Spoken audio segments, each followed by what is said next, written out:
My cousin had cerebral palsy.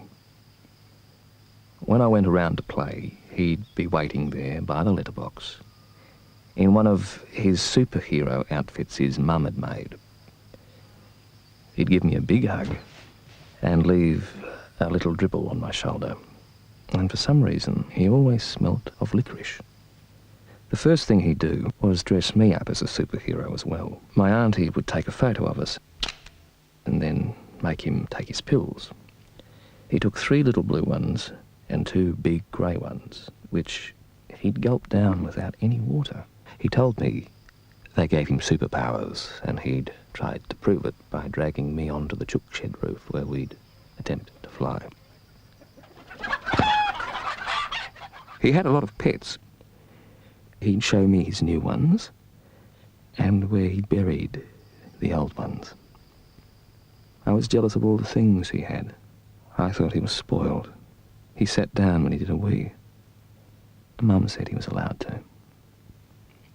His left arm wasn't attached to his brain. It floated around and had a mind of its own.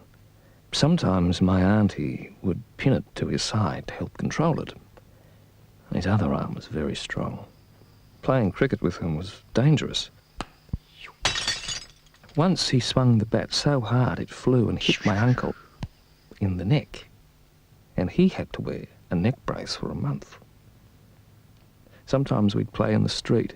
He had an old shopping trolley we'd roll in down hills. And one time a gang of kids tried to get it from us. One of them called my cousin a spazzo and mimicked him. My cousin broke his finger, and he ran off screaming. My cousin thought it was funny. But he didn't always laugh. He'd often get angry, frustrated and violent, screaming and flinging himself about. Once I watched him punch a hole in the wall, but my auntie knew what to do. She'd grab him, look him in the eyes and say, "Bake a cake."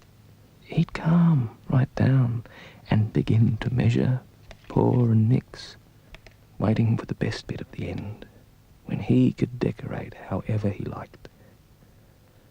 He had to be occupied. He liked collecting things and counting them. He had 34 T-shirts and had a favourite. He made pet rocks and named them after people he knew. He was very creative, and if he wasn't drawing, he'd be putting together jigsaw puzzles or playing board games. Once he ate the letter E. E is for eat, he said. But the thing he liked doing more than anything else was swimming. He liked to sink to the bottom when everyone was unsure whether he was drowning.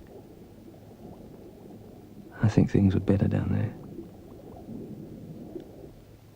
On my 8th birthday, his parents were killed in a car accident, and he was moved to a foster home in another state. Over the years, I talked to him whenever I could, but we grew older and slowly lost contact. I think I saw him the other day at a shopping centre, collecting trolleys. But I didn't go up to him, I just watched him moving about, hoping he was happy, and wondering if he still smelt of licorice.